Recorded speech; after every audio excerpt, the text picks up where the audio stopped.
चलो ठीक है, सब महाराज जी की कृपा है।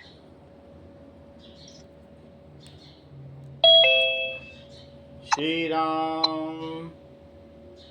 गुरुर्ब्रह्मा गुरुर्विष्णु गुरुर्देवो महेश्वरः। गुरु साक्षात् परब्रह्म तस्मै श्री गुरुवे नमः। अखण्डमण्डलाकारं व्याप्तं येन चराचरं तत्पदं दर्शितं येन तस्मै श्री गुरुवे नमः। Ram Ram to everybody. We are at chapter number 13, verse number 6. क्षेत्र क्षेत्रज्ञ विभाग योग। पिछले सत्र में ये बताया गया कि जो अगर क्षेत्रज्ञ शरीर से अपना संबंध स्थापित कर लेता है तो उसमें 7 विकार आ जाते हैं। कौन कौन से विकार आ जाते हैं? जब हम इस शरीर को अपना समझने लगते हैं तो हमारे अंदर विकार आ जाते हैं। हम शरीर को अपना समझते हैं, वे प्रकृति से कुछ चीज़ें चाहते हैं इस शरीर की रक्षा के लिए, तो विकार आ जाते हैं। इच्छा द्वेष सुखम दुखम संघातश्चेतना धृति एतत् क्षेत्रम समासेन सविकारम उदाहृतम। ऐसा करने से, शरीर को अपना समझने से, होनापन अलग बात है, आत्मा है तो होनापन है, लेकिन मैं हूँ ये अहंकार हो जाता। होनापन कि ये जो कुछ है ये सब है। क्यों? क्योंकि इसमें ये द्वंद्व नहीं है, दो नहीं है। ऐसा नहीं है कि मैं हूँ तू है, ऐसा नहीं है। होनापन का मतलब है कि हाँ अस्तित्व है, तो आत्मा तो अस्तित्व में है ही, ऊर्जावान है, अस्तित्व है, सच्चित आनंद है। तो लेकिन ये सोचना कि मैं हूँ, यहाँ अहंकार आ जाता है। और फिर उसके बाद ये सोच लेना कि ये घर मेरा है, तो अभिमान आ जाता है। मैं हूँ सोचना अहंकार है, और ये सोचना कि धन मेरा है, विद्या मेरा है, बेटा बेटी मेरे हैं, घर मेरा है, तो अभिमान आ जाता है। दोनों ही चीज़ें ठीक नहीं है। तो जब भी क्षेत्रज्ञ का मतलब है आत्मा, क्षेत्र के साथ, इस शरीर के साथ, इस प्रकृति के साथ अपना संबंध मान लेती है। शरीर से मानेगी तो अहंकार है, फिर प्रकृति से मान ले जो बाहर में है, समष्टि से मान ले, व्यष्टि से मान ले तो अहंकार है, समष्टि से मान ले तो अभिमान है। मैं धनवान हूँ, फिर ये अभिमान हो जाता है। इसी तरह से मैं एक घर का स्वामी हूँ तो फिर अभिमान होता है। इच्छा द्वेष सुखम दुखम संघातः चेतना धृति, ये 7 विकार इस शरीर के साथ जुड़ने से आते हैं। इच्छा आ जाती है, ये हो जाए वो हो जाए। द्वेष हो जाता है जो हमारी इच्छा में बाधक है। सुख दुख आ जाते हैं, कभी चीज़ें मिलती हैं हमारे अनुकूल, कभी प्रतिकूल होती हैं। अनुकूल होने पर सुख होता है, प्रतिकूल होने पर दुख होता है। संघात, ये शरीर स्वयं भी एक विकार है। क्यों? क्योंकि इसको आप कितना भी मिट्टी और पानी से साफ करें, शुचिता करने की कोशिश करें, लेकिन रोज इसमें नए विकार उत्पन्न होते हैं। रोज कुछ ना कुछ नया इसमें शरीर से बाहर जाता रहता है, नए विकार पैदा करता रहता है। परिवर्तनशील भी है। जो विकारी का क्या मतलब होता है? जिसमें विकृति आए, जिसमें परिवर्तन आए। तो ये शरीर संघर्षण से बना है, कई चीज़ों के संघर्षण से, इसलिए इसे संघात कहते हैं। और ये विकारी है। इसी में जरा भी आती है, इस जन्म में भी कष्ट है, मृत्यु में भी कष्ट है, और जरा यानी बुढ़ापा, दैट इज जेरेंटल एज, उसमें भी कष्ट है। तो इस शरीर में कई न कई तरीके के कष्ट होते हैं। कभी कभी मन प्रधान हो जाता है तो मन भी कष्ट देने लगता है। हम अपनी बुद्धि से बहुत चालाकी से कुछ काम करते हैं, लेकिन कभी कभी कष्ट हो जाता है। इंद्रियों के दुरुपयोग से कष्ट हो जाता है। शरीर को बहुत ज़्यादा कभी कभी जिम में चला लिया, कष्ट हो जाता है। तो इस शरीर संघात भी एक विकृति है। इच्छा द्वेष सुखम दुखम, संघात और चेतना। तो चेतना का क्या मतलब होता है कि ये जो प्राण है, प्राण कभी कभी शिथिल हो जाते हैं, सही तरीके से नहीं चल रहा, आवागमन नहीं हो रहा, और कभी कभी हम बहुत उत्तेजित होते हैं तो प्राण बहुत तेज चलने लगता है। जो इसके अंदर वायु का आवागमन है, पान अपान उदान व्यान, ये जो भी वायु हैं, तो इन सभी का और समान, इन सभी वायु का आवागमन एक जैसा न रहे तो कभी ईड़ा नाड़ी चलने लगे, कभी पिंगला नाड़ी चलने लगे, सुषुम्ना में स्थिति ही ना हो, ऐसी स्थिति हो जाती है कई बार। तो जब ये शरीर में समान रूप से प्राणवायु नहीं चलती, जब चेतना समान रूप से नहीं चलती, तो ये भी एक विकार है। एक जैसा ही होना चाहिए, परिवर्तन ना हो। तो इसलिए इच्छा द्वेष, सुखम दुखम, संघात यानी शरीर, चेतना और धृति, धृति यानी धारण शक्ति। तो हमारे अंदर धारण शक्ति या संकल्प शक्ति, जो संकल्प शक्ति है वो एक जैसी होनी चाहिए। अगर हमें भगवान को पाना है तो हम निरंतर उस पथ पर चलते रहें।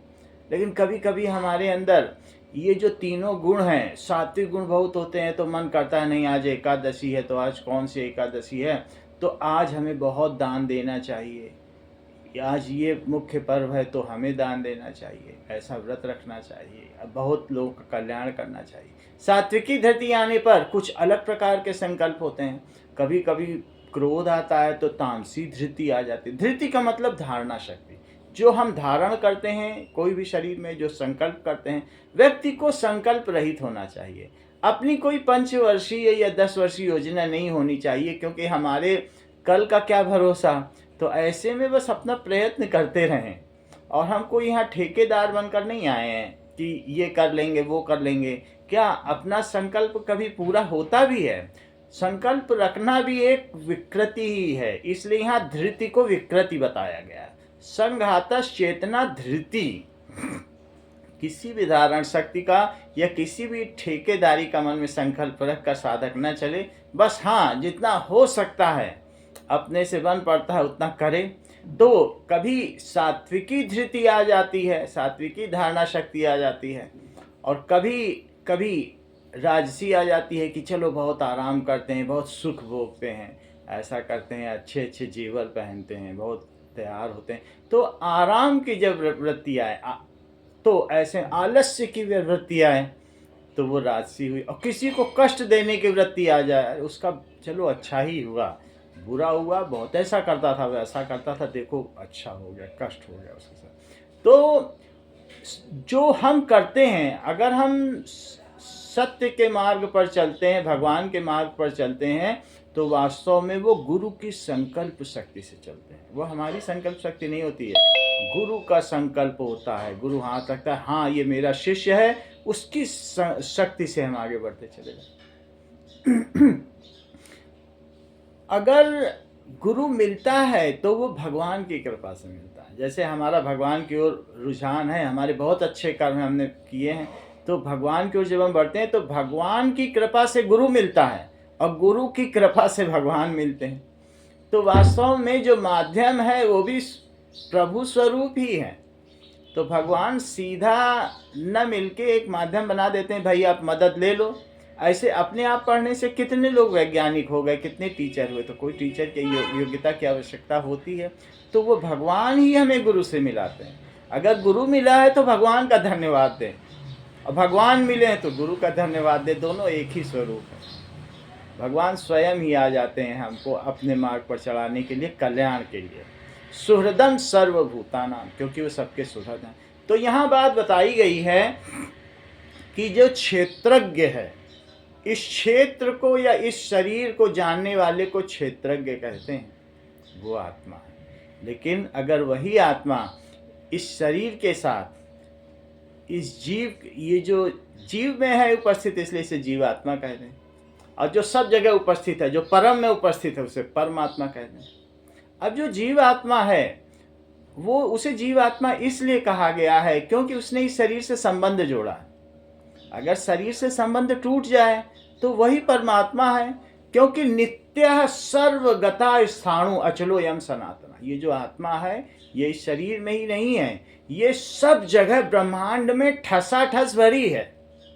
यही आत्मा, कुंभ के अंदर भी जल है, कुंभ के बाहर भी जल है। ये कह दो कुंभ के अंदर हमारा, घड़े के अंदर हमारा जल है, बाहर किसी और का होगा तो होगा नहीं, उसके बाहर भी वही जल है। अगर झील में या नदी में डूबा हुआ, कुएं में डूबा हुआ कुंभ है, तो इस प्रकार से आत्मा जब इस शरीर के साथ अपनापन मान लेती है, निजता मान लेती है, जब जड़ और चेतन की ग्रंथि बन जाए, गांठ, तो ये चेतन है आत्मा और ये जड़ है, तो इसके साथ जब इसकी गांठ बन जाए तो 7 विकार उत्पन्न होते हैं, जिसको हमने पिछले सत्र में बता दिया था। तो यही वे 7 विकार हैं। धृति यानी धारणा शक्ति भी विकार है, शरीर भी विकार है। शरीर है तो इसका मतलब है कि हमें विकृति है। ये कहना ठीक नहीं है कि हमें कोई कमी नहीं है, तभी तो जीवात्मा बने हो, तभी तो शुद्धता के लिए यहाँ पर हम इस विद्यालय में पढ़ रहे हैं। तो इस तरीके से ये विकार माने जाएं। अच्छा, अब इन विकारों से भैया एक मिनट, ये जो आप ये एतत् क्षेत्र सवासेन सविकार मुदाहतम मतलब क्या था? सविकार मुदाहतम। अच्छा ठीक है। एतत् क्षेत्रम समासेन, इसी को क्षेत्र कहा गया है। समास का मतलब संक्षिप्त रूप से। एतत् क्षेत्रम समासेन, ये जो 7 चीजें कही गई हैं, तो समासेन का मतलब है कि जैसे समास का क्या मतलब होता है, माता और पिता को जब हम माता पिता कह देते हैं तो द्वंद्व समास बनता है। ऐसे बहुत सारे चीजें होते हैं। चतुर्भुजी, जिसके हैं 4 भुजाएं, तो चतुर्भुजी कह देते हैं। समास का मतलब होता है संक्षिप्त रूप। तो इस प्रकार से संक्षेप में भगवान ने जो भी बात गीता में कही गई, क्योंकि अर्जुन भी काबिल जानने वाले थे, तो भगवान इशारों में ही बताते थे। तो उन्होंने मेरा थोड़ा धैर्य रखा करो, और समय आता तो वो लाइन जब वहाँ पर पहुँचते तो शिव कुमार स्वयं बताते हैं। बीच बीच में मत बोला करो, वीडियो में खराब हो जाता है। थोड़ा जब वो वहाँ तक पहुँचते, अभी तो वहाँ ऊपर वाली लाइन में है, तो आते तब बोलते, तो इसलिए थोड़े धैर्य से सुनो, और वहाँ तक पहुँचते तो थोड़ा स्वतः ही क्लियर कर देते। ठीक है, बीच बीच में मत टोका करो। एतत् क्षेत्रम समासेन, इसी को क्षेत्र कहा, और समास का मतलब संक्षेप में। भगवान ने इसी को संक्षेप में क्षेत्र कहा है। जिसमें विकार हो, जिसमें इच्छा हो, जिसमें द्वेष हो, जिसमें संकल्प शक्ति हो, और जिसमें सुख दुख आए, उस सब चीजों को भगवान ने क्षेत्र कहा। क्षेत्र का मतलब श्र धातु से बना है, शरीर कहा। क्षेत्र वो होता है जो खेत होता है, और जिसमें बीज बोए जाते हैं इच्छा के, और इससे जब बीज बोए जाते हैं इच्छा के, तो ये जो बाकी के वृक्ष में फल फूल उत्पन्न होते हैं, सुख दुख उत्पन्न होता है, द्वेष उत्पन्न होता है, धृति उत्पन्न होती है, तो सबसे पहले हमारी संकल्प शक्ति होती है। यहाँ तक कि उस संकल्प शक्ति से जो हम सबसे पहले कहते हैं प्रकृति तत्व, जो 24 तत्व बताए थे, उसमें पहला प्रकृति तत्व है कि त्रिगुण। जब हम तीनों गुणों में विक्षेप करते हैं तो उससे ही फिर इच्छा उत्पन्न होती है, बीज उत्पन्न होता है, बीज से शरीर उत्पन्न हो जाता है, शरीर में धारणा शक्ति धृति उत्पन्न हो जाती है, सुख दुख उत्पन्न हो जाती है। तो लेकिन हमको या जीवात्मा को एतत् क्षेत्रम समासेन, इसी 7 चीजों को समासेन का मतलब है कि संक्षिप्त रूप से, कर्ता ने कर्म को करण से, तृतीया विभक्ति है समासेन। जैसे बालकेन होता है वैसे समासेन। तो यहाँ पर इसी को संक्षिप्त रूप से शरीर कहा गया है, और सविकारम, विकार के साथ उदाहरतम यानी उदाहरण के तौर पर कहा जाता है। तो इसी को संक्षिप्त रूप में से जो मैंने बताया कि 7 चीजें होती हैं, भगवान ने अर्जुन को बताया, तो इसी को विकार के साथ क्षेत्र कहा गया है। अब जरा देखें तो हमें कैसे जीवात्मा को परमात्मा बनना है। वो लहर बदनसीब है जो खुद को सागर से जुदा मान बैठी। क्या लहरें जो उठती हैं समुद्र में या पल भर में ऊपर उठ जाती हैं, वो कभी सागर से अलग हो सकती हैं? उनको उसी में मिलना है। तो हम सब भी उसी के स्वरूप हैं, मानने पर भी हम अलग नहीं हो सकते। हम खुद मान लेने की मैं हूँ मैं नर हूं और तू नारायण है, तो हमारे मानने से कुछ नहीं होगा। हाँ, तो हम उसी सागर के स्वरूप। हाँ, जितनी देर माने बैठे रहेंगे उतनी देर दुख रहेगा। तो भगवान ने कहा कि किस प्रकार से क्षेत्रज्ञ इस क्षेत्र के साथ संबंध का विच्छेद करे, कैसे अपनी ग्रंथि को तोड़े, कैसे चेतन जड़ के साथ अपनी ग्रंथि को तोड़े। उसके लिए उन्होंने 20 उपाय बताए हैं अगले 3 श्लोकों में कि ये 7 विकार हैं, इनसे हट जाओ, इस शरीर को अपना न मानो। लेकिन कैसे ऐसा कर पाओगे? तो उसके लिए उन्होंने 20 उपाय बताए गए हैं। अब ये श्लोक संख्या 7, 8, 9 इसी पर हैं। अमानित्वम अदम्भित्वम अहिंसा क्षांतिरार्जवम आचार्योपासनम शौचम स्थैर्यम आत्मविनिग्रह। अमानित्वम, कौन कौन सी चीजें बताई हैं श्लोक संख्या 7 में? अमानी होना, अदम्भी होना, दिखावटी न होना, अमानी होना, मान रहित होना, अमानित्वम अदम्भित्वम। हमारे जीवन में जैसी जीवन शैली है उसमें दिखावटीपना नहीं होना चाहिए। जैसे घर में है और मेहमान आने पर हमारे हाव भाव बदल जाते हैं, तो वैसा नहीं होना चाहिए। अहिंसा, हिंसा नहीं होनी चाहिए, न मन से, न वाणी से, किसी भी प्रकार से, और न कर्म से हिंसा नहीं होनी चाहिए।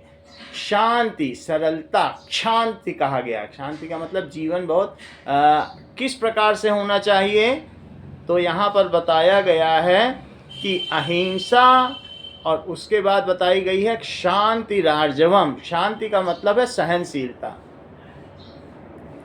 सहनशीलता का क्या मतलब है? कि किसी ने हमारे साथ यस मानो द्विजते लोको लोकान्नो द्विजते चया, हमारी बात से किसी को उद्वेग न पहुंचे और किसी की बात से हमको उद्वेग न पहुंचे, इस चीज को सहनशीलता कहते हैं। कि कोई अगर हमारे साथ कुछ कर रहा है तो हमारा क्या ही बिगाड़ लेगा, क्योंकि हम तो आत्मस्वरूप हैं, जो होगा इस शरीर के साथ होगा। अहिंसा, शांति। शांति का मतलब क्या बताया गया है? कि जीवन में सहनशीलता होनी चाहिए। जैसे राजा अम्बरीश में दुर्वासा ऋषि के प्रति सहनशीलता थी, हम किसी के प्रति उद्वेग न करें। हम ऐसा न बोलें कि किसी के प्राण शक्ति ऊपर नीचे होने लगे, क्रोध होने, और दूसरों के द्वारा बोलने से हमको भी ना। रिपुसन करे हु बत कही सोई और मोर काज ता सुहित होई। राम जी अंगद से कहते हैं कि हे अंगद, तुम दूत बनकर तो जा रहे हो, जबकि उनकी पत्नी सीता हर ली गई हैं, लेकिन तुम रिपु के साथ, दुश्मन के साथ, शत्रु के साथ ऐसी बदकही करना कि मेरा काम भी निकल आए और उसका अहित ना हो। तासु हित हो, उसका हित हो, अहित की तो छोड़ो, कहते हैं हित हो। तो इसी प्रकार से हमको भी सहनशील होना चाहिए। वास्तव में सहनशील हमें शुरू में बनना पड़ेगा, बाद में संत का तो ये गुण ही हो जाता है, सहज गुण हो जाता है। हम उससे कहें भी कि तुम सहनशील हो, तो वो बनने की कोशिश नहीं, उसमें वो गुण है, सहज है, जो संत है उनमें गुण हो ही जाता है। तो भगवान जो शुरू में जिन्हें भी प्रयास करना है, जिन्हें ग्रंथि तोड़नी है, उन्हें बार बार अपना पैमाना देखना चाहिए कि क्या हम में सहनशीलता है। शांति आर्जवम, और आर्जवम का क्या मतलब होता है? कि आर्जव जिसको कहते हैं अपने सरल सीधेपन के स्वभाव से किसी भी तरीके से अकड़ कर न चलना, हर प्रकार के चलने फिरने में, बोलने में किसी भी प्रकार की ऐंठन नहीं होनी चाहिए। उसको कहते हैं कि सीधापन का स्वभाव, उसको आर्जव कहते हैं। तो अहिंसा, शांति, आर्जवम। अब हम इसको एक एक करके धीरे धीरे बताएंगे तो सभी चीजें स्पष्ट हो जाएंगी आसानी से। आचार्योपासनम शौचम, इसके अलावा आचार्य की उपासना, गुरु की उपासना। अब गुरु की उपासना में क्या क्या चीजें आएंगी वो भी देखी जाएंगी। तो शौचम, शुचिता होनी चाहिए, बाहर की भी शुचिता होनी चाहिए और अंदर की भी शुचिता, शुद्धता। और स्थैर्यम आत्मविनिग्रह, जो भी काम करें, जो भी जीवन शैली हो, उसमें ये नहीं कि आज चित है तो कल पट है, ऐसा नहीं होना चाहिए। एक स्थिरता होनी चाहिए, जीवन का एक पैटर्न होना चाहिए। और आत्मविनिग्रह, इसी प्रकार से विनिग्रह, मन पर कंट्रोल, आत्म यहाँ मन को कहा गया है, और विनिग्रह का मतलब इसका सभी चीज़ों से, विषयों से कोई प्रयोजन नहीं है, हटा लेना।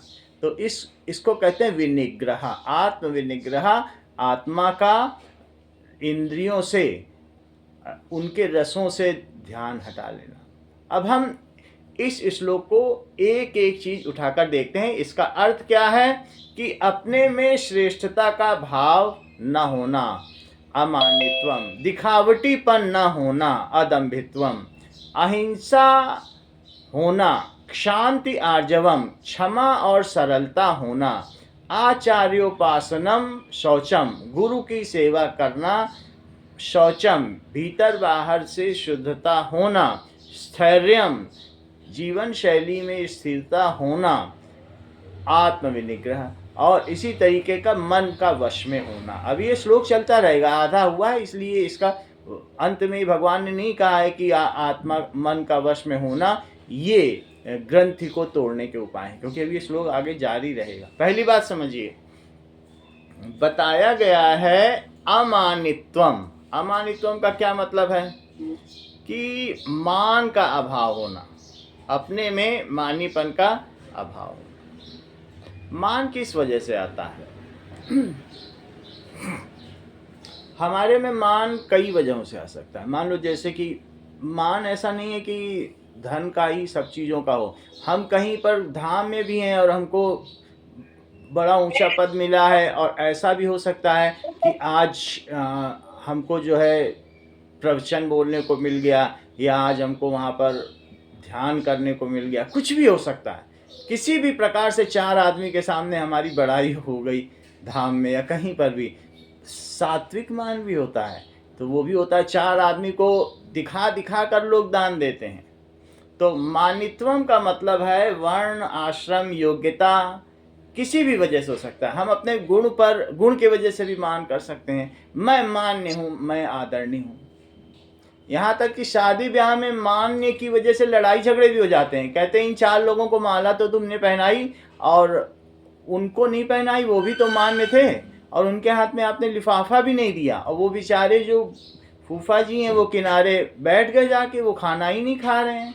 तो मान्य की ही तो सबसे ज़्यादा लड़ाई है, मान्यता की वजह से। वरना किसको अभाव है? न राजा को पैसे का अभाव है, न सामंत को है, न वहाँ और भी जो मंत्रीगण हैं, लेकिन वहाँ जो सबसे ऊंची कुर्सी पर बैठा है उसके लिए वो मान्य की लड़ाई है। वहाँ मार काट मच जाती है उस कुर्सी पे बैठने की। कितने ऊंचे ऊंचे लोग आपस में मारकाट कर लेते हैं। यही बहुत सारे और जो पीठों में भी यही चीज़ें होती हैं, एक दूसरे को मार के कि हम ही महंत बनेंगे, हम ही संत बनेंगे। तो अपने में मानीपन का भाव नहीं होना चाहिए। हम जहाँ पर भी हैं, यहाँ तक कि घर में भी हम सारा काम हम ही करते हैं, हम ही की पर्सन हैं। ये नहीं सोचना चाहिए हम ना हो तो कुछ ना हो, हम तो की पर्सन हैं, ऐसा नहीं है। तो अपने में वर्ण, आश्रम की वजह से, या हम ब्राह्मण हैं, ऐसा भी मान नहीं होना चाहिए कि हम ये हैं तो बहुत श्रेष्ठ हो गए। योग्यता का कुछ किसी भी तरीके की, अरे भगवान की दी हुई योग्यताएं, हमारा क्या है? अगर हम कुछ बोल पाते हैं तो सब भगवान ने सिखाया है, दीदी ने सिखाया है, मम्मी ने सिखाया, ऐसा सोचना चाहिए। हमारे अंदर कौन सी योग्यता थी? उतना ही पढ़े थे जितना दूसरे थे, लेकिन अंकल जी ने, मथुरा भैया ने थोड़ा सिखा दिया, थोड़ा दीदी ने सिखाया, ऐसा सोचना चाहिए। तो इस तरीके से मान का अभाव होना, योग्यता, अपने में कोई योग्यता न सोचना। गुरु की कृपा से जो चीज़ थी वो खिल के सामने आ गई। तो इस तरीके से धरती भर कागज करूं और लेखन ही सब बन रहा है, 7 समुद्र की मसी करूं, गुरुगुण लिखा न जाए। सारी धरती को अगर हम कागज कर लें और सारे जंगल की लेखनी बना लें और 7 समुद्र को स्याही बना लें, तो भी क्या गुरु का गुण लिखा जा सकता है? तो गुरु में तो ऐसी विलक्षणता है, वो बोलता भी। गुरु वो है कि जिसके समीप आने से हमारे अंदर के सारे तरीके के द्वंद्व मिट जाएं, सारे प्रश्न शांत हो जाएं, सरलता हो। वो कभी भी शिष्य के लिए अपना हित ना देखे, वो शिष्य का ही हित देखे। तो ऐसे गुरु जिसको हर प्रकार के भक्ति योग, कर्म योग, सांख्य योग, सभी योगों का समान रूप से ज्ञान हो, लेकिन वो ये समझता हो कि उसके शिष्य के लिए क्या हितकारी है, उसका शिष्य किस सिलेबस में है। वो ऐसा न करे कि चौथी के बच्चे को उठा के 8वीं में बैठा दे और 8वीं को चौथी में। गुरु सब जानता है, लेकिन हमारे हित की करता है, हमको वही पथ बताता है। और इसीलिए बहुत सारे गुरु कहते हैं भाई तुम हमारे सिलेबस के नहीं हो, उधर चले जाओ, इधर चले जाओ। इधर उधर भी किया करते हैं आपस में, भाई तुम जाके उस टीचर की क्लास में बैठो, तुम्हारी योग्यता वो है, और तुम उस टीचर की क्लास, और तुम हमारे साथ चले आओ। तो इस तरीके से अमानित्वम, वर्ण में, आश्रम में या योग्यता को लेकर, किसी भी तरीके से गुण को लेकर, हम कौन है, 20 विश्वा के ब्राह्मण है कि 22 विश्वा के ब्राह्मण है, ऐसा कुछ नहीं। हम तो ये सब नहीं सोचना चाहिए। और इस तरीके से मानीपन का, जितना मानीपन का अभाव रहेगा, वहाँ अभयम सत्व संशुद्धि। जब हमने भक्त योग के लक्षण पढ़े थे तो सबसे पहले वहाँ था कि भक्त अभय होता है, क्योंकि उसकी पहली शर्त ही है कि भगवान के शरण में चला जाए। अब प्रहलाद भगवान की शरण में चले जाएंगे तो क्या नरसिंह अवतार से जो भगवान नरसिंह बनकर आए तो क्या उनसे भयभीत होंगे? वो तो बिल्कुल अभय थे, और सारे लोग भयभीत थे, देवता तक भयभीत थे कि वो जब ड्योढ़ी पे हिरण्याकश्यप को मार रहे थे। लेकिन जो भक्त है उसका पहला गुण ही है कि वो अभय है।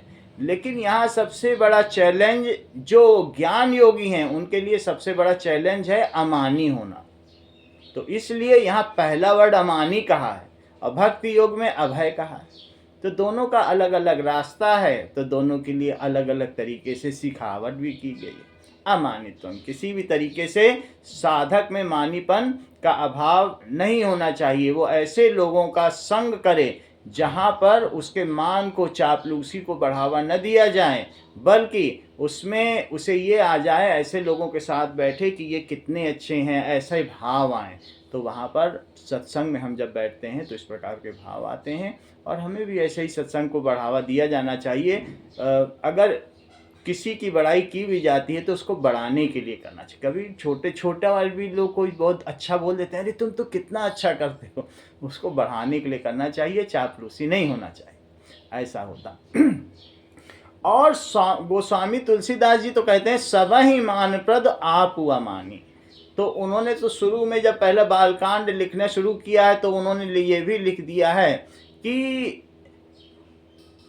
जो भी हमारा आहित चाहने वाले, क्योंकि उस समय वेदों का बड़ा प्रचलन था, तो उस समय ये सब, और संस्कृत को हिंदी में लिख रहे हैं, सब लोग कहते थे अरे संस्कृत का अपमान कर रहे हैं, अवधि में लिख रहे हैं। देखो, तो गोस्वामी दास जी के बहुत सारे उस समय बुरा चाहने वाले थे, लेकिन उन्होंने सबकी बड़ाई की है, अधम तक की भी बड़ाई की है। न कुछ रो के सीखा है, न कुछ हंस के सीखा है, जो कुछ सीखा है वो तेरा हो के सीखा है। तो हम भगवान का हो करके ही, किसी और का हो करके ही, जो भी इस संसार में प्राणी हैं वो किसी न किसी गुण की वजह से सरवाइव कर रहे हैं। जो जिनमें कोई ना कोई कुशलता ना हो वो यहाँ सरवाइव न कर सके। यहाँ 1 रुपये पाने के लिए भी गुण चाहिए होता है। तो जो कोई कमा भी रहा है, गरीब हो चाहे अमीर हो, वो एक गुण की वजह से कमा रहा है। घर में भी जो स्त्री रह रही है, सरवाइव कर रही है, बच्चों की देखभाल कर रही है, उसमें भी गुण है। तो हमको गुण देखना चाहिए, वरना तो चींटी को ताजमहल में छोड़ दो तो कहेगी काहे का ये बेकार का ताजमहल है, यहाँ तो एक भी सुराख नहीं है, यहाँ एक भी छेद नहीं, मैं घुसूं किसमें, उस ताजमहल की बुराई करने लगेगी। तो दुर्गुण देखने का कोई अंत नहीं है। बड़ी खूबसूरत चीज़ की भी बुराई की जा सकती है, लेकिन हमें ऐसा नहीं करना चाहिए। हमें अमानी होना चाहिए। और कैसे होना चाहिए? जो सामने आ रहा है वो खुश होकर के जाए, उसमें कोई उद्वेग ना हो, किसी से भी मिले, दिन में भी किसी से भी मिले, और ये कोशिश करें कि इसमें क्या चीज़ है देख लें और वही चीज़ हम अपने में उतार दें। अमानित्वम अदम्भित्वम, दूसरी चीज़ क्या बताई गई? तो हर व्यक्ति कोई न कोई विशेषता रखता है, इस चीज़ को हमें ध्यान देना चाहिए। टुकड़ों से बनाई गई है। आप चंडीगढ़ में चले जाइए, एक गार्डन बना दिया गया, रॉक गार्डन, वो कचड़े से बनाया गया है, उसमें भी इतनी खूबसूरती है कि लोग उसको टिकट लेके देखने जाते हैं। ऐसा है। तो इस तरीके से हर चीज़ में गुण है। तो सब में हमें ये चींटी वाला गुण तो छोड़ ही देना चाहिए कि दूसरे में क्षुद्रता देखनी चाहिए। देखिए, जो क्षुद्र की सीमा होती है, विराट की कोई सीमा नहीं होती। या ये हमारे घर की बाउंड्री, ये तुम्हारे घर की बाउंड्री। क्या धरती के घर की कोई बाउंड्री है? विराट की कोई बाउंड्री? धरती ने भी बाउंड्री बना रखी क्या?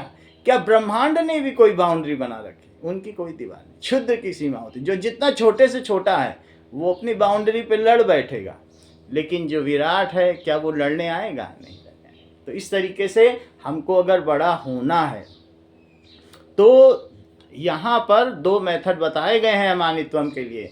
एक आगम विधि बताई गई है, एक निर्गम विधि बताई गई है। वेद ने ही बताई है, आगम निगम बखानी। तो ऐसा बताया गया, इंडक्शन मेथड और डिडक्शन मेथड। ये भी मेरा वो भी मेरा, ये मानते चले जाओ, सबको शामिल कर लो।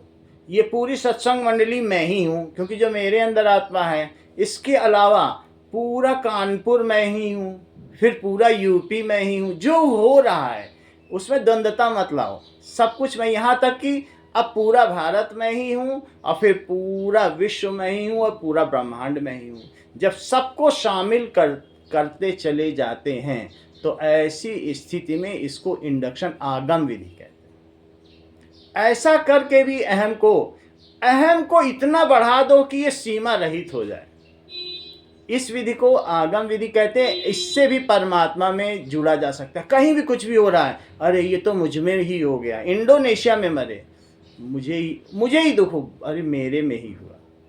और एक निर्गम विधि, दूसरा डिडक्शन मेथड, ये भी नहीं हूँ वो भी नहीं हूँ, अरे ये धन भी मैं नहीं हूँ, अब ये मन भी मैं नहीं हूँ, शरीर भी नहीं हूँ, बुद्धि भी नहीं हूँ और अहंकार भी नहीं हूँ, मैं तो कुछ भी नहीं हूँ। इसको कहते हैं डिडक्शन मेथड। तो जब कुछ भी नहीं है, तुम सभी अनावश्यक को छोड़ते चले जाओगे तो सिर्फ आत्मा आत्मा शेष रहेगी और ना ही उसमें कुछ भी परिवर्तन होने का तुम पर प्रभाव पड़ेगा। तो इस तरीके से जो अमानी होना है वो आगम विधि से भी हो सकता है और निर्गम विधि से भी होता है। ये दोनों विधियां वेदांत दर्शन में या वेदों के द्वारा जो 12 दर्शन बताए गए हैं उनमें बताई गई हैं। तो इस तरीके से हम अमानी हूँ, अमानित्वम। फिर दूसरी बात क्या बताई गई? अदम्भित्वम। दिखावटी पर नहीं होना चाहिए कि पता चला शाम का ध्यान है 7 से 8 का और झपकी मार रहे हैं और तभी बगल में सरोज माता जी आ गई, सरोज दीदी आ गई, एकदम से बैठ गए, अरे तुरंत कि अभी पता ना चल जाए इनको कि झपकी आ रही है हमारे। ऐसे नहीं होना चाहिए। तो होना क्या चाहिए कि दिखावटी, हाँ ये होना चाहिए कि चलो भला हुआ कि ये आ गई और हम ऐसे भगवान के बैठे थे, देखो सुस्ता रहे थे, अच्छा हुआ। तो इस तरीके का भाव तो ठीक है कि भगवान ने भला किया, किसी को भेज दिया और हमको सचेत कर दिया। लेकिन ऐसा नहीं होना चाहिए कि हम दिखाने के लिए करें। तो जो संत होता है, हम तो संत क्या होंगे, साधक हैं हम लोग अभी साधना कर रहे हैं और अपनी ग्रंथियों को ढीला कर रहे हैं। जैसे गांठ एक बार में नहीं खुलती, उसे बार बार ढीला करना पड़ता है। एक समय ऐसा आता है कि ग्रंथि खुल जाती है। तो पहली बात, हमारी जीवन शैली में अमानी होना चाहिए कि हम किसी भी चीज़ का खुद मान न करें और दूसरे की अच्छाइयाँ देखते चले जाएं। दूसरा, दंभी भी नहीं होना चाहिए, दिखावटी भी नहीं होना चाहिए कि हम अच्छे से ऐसा करेंगे वैसा करेंगे तो लोग ऊंचे स्थान पर बैठाएंगे, माला पहनाएंगे, हमारा आदर करेंगे। इस तरीके से अगर हमारे में कम गुण होने पर भी हम अधिक गुण दिखाने का प्रयास करते हैं तो इसको दंभ कहते हैं। इसको रावण दंभी था, वो अपने को ज़्यादा दिखाता था तो वो दंभ होता। जैसा था ठीक है, उसमें योग्यता थी, लेकिन दिखावटी ज़्यादा था तो वो भी अच्छा नहीं। अपने में सदाचार है, शुद्धि है और ये सब तो ठीक है, और लेकिन अगर मान लीजिए हमारे में कमी भी है तो दूसरे के सामने उसे प्रदर्शन न करना, जिससे कि दूसरे हमारी हंसी ना उड़ा सकें। तो ऐसी स्थिति में जब दूसरा कोई आता है तो हम अपने आप को बदल लेते हैं। यहाँ तक कि दंभी होने की वजह से अपने, जब कभी कोई आयोजन होता है तो खूब बढ़ चढ़ कर खर्च करते हैं कि लोग मेरी वाहवाही करेंगे और मेरा नाम हो जाएगा, ये भी कर दो वो भी कर दो, जबकि क्षमता नहीं है लेकिन करते हैं। तो ये साधक का ऐसा गुण नहीं है। हमें अपने जीवन शैली में अपने अनुसार ही जैसे हम हैं, दूसरे के आने पर भी हाँ थोड़ा मर्यादा जरूर रहनी चाहिए, लेकिन दिखावट नहीं करनी चाहिए। इसके आगे जो ये तो दूसरा गुण है, 20 भगवान ने बताए गए हैं हमारे अंदर क्या क्या गुण हैं, तो उनकी अगले सत्र में मंगलवार को चर्चा की जाएगी। श्री राम। बहुत बहुत धन्यवाद। कुसुम सिंह बहन, आपका हार्दिक अभिनंदन भजन के लिए।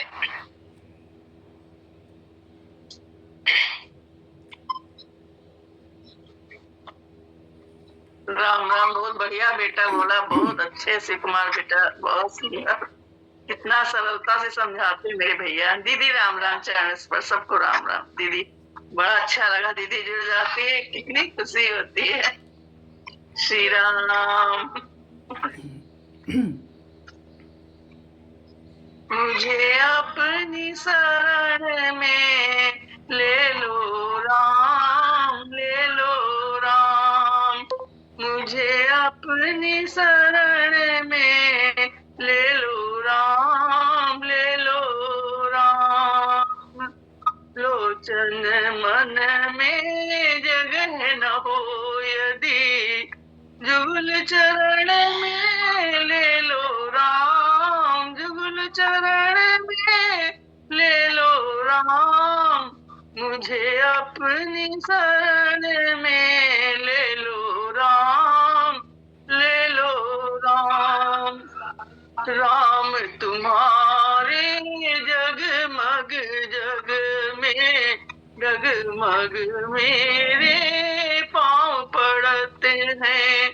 राम तुम्हारे जगमग जग में, जगमग मेरे पाँव पड़ते हैं।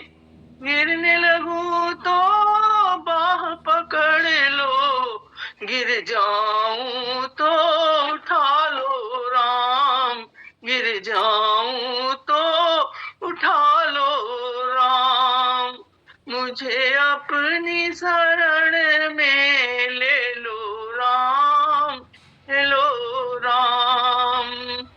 जीवन देकर जाल बिछाया, माया रच कर नाच नचाया। जीवन देकर जाल बिछाया, माया रच कर नाच नचाया। मेरी चिंता तभी मिटेगी, निज चिंतन में ले लो राम, निज चिंतन में ले लो राम। मुझे अपनी शरण में ले लो राम, ले लो राम। तुमने लाखों पापी तारे, मेरी बार क्यों बाजी हारे। तुमने लाखों पापी तारे, मेरी बार क्यों बाजी हारे। मेरे पास नहीं पुण्य की पूंजी, पद पूजन में ले लो राम, पद पूजन में ले लो राम। मुझे